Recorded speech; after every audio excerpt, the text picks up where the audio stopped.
John Bruton was a former Prime Minister of Ireland. He led his country during the great growth years of Ireland. He's also served as a representative of the European community. We are honored to have him with us today. Ambassador Bruton. Madame la Présidente, en tant qu'Européen, je dois féliciter les maires de France d'être ici pour leur appui pour cette cause de l'humanité, la cause des résidents de Krontaschafts. I think it's important that those of us from the Western world who have intervened in Iraq in recent times should recall that we may be haunted for generations to come by what could happen in Camp Ashraf unless there is a change in policy. The West intervened in Iraq. The West contributed to the situation that now exists there. The West cannot wash its hands of that. Anyone who supported that intervention when it took place must live with the consequences that are now unfolding before our eyes. This is not something that we can stand back from. Now I commend the European Union for at last taking the action of appointing a special envoy to deal with this matter, something that has occurred only in recent months, even though the situation has been plainly needing such an intervention for a much longer time.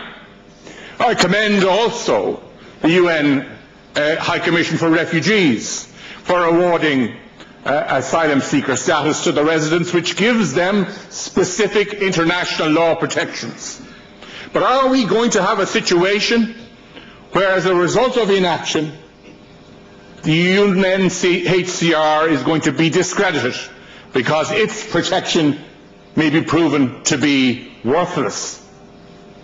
It's not just the residents of Ashraf and their future that is at stake, but the future of respect for international law and protection of vulnerable people wherever they may be in the world. That's what's at stake at this time. Now, I think it is important that we realize, and I sympathize with the view of those who say that the UN blue helmets should be introduced straight away. But we should not forget that Iraq is a sovereign country now. And other nations and the United Nations can only act in Iraq in accordance with respect for Iraqi sovereignty, including the United Nations. And that's an inconvenient fact in this case, but it's a fact.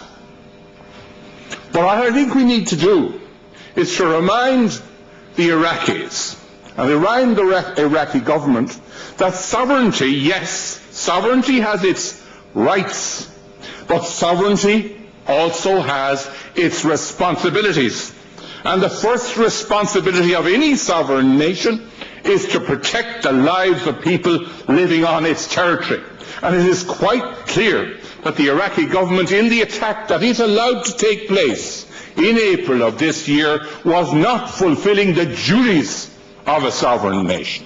Iraq needs to be reminded that it is sovereign, but it has sovereign responsibilities as well as sovereign rights, and that it has failed to exercise those. And we've seen in recent times where a sovereign government of Libya failed to exercise its sovereign responsibilities to protect its people who were demonstrating peacefully in Benghazi, and we know what happened to that regime subsequently under international law because it had not lived up to the responsibilities of sovereignty. And I think it is very important at this point, therefore, that we remind the Prime Minister of Iraq of the responsibilities that his sovereign country has as a sovereign state.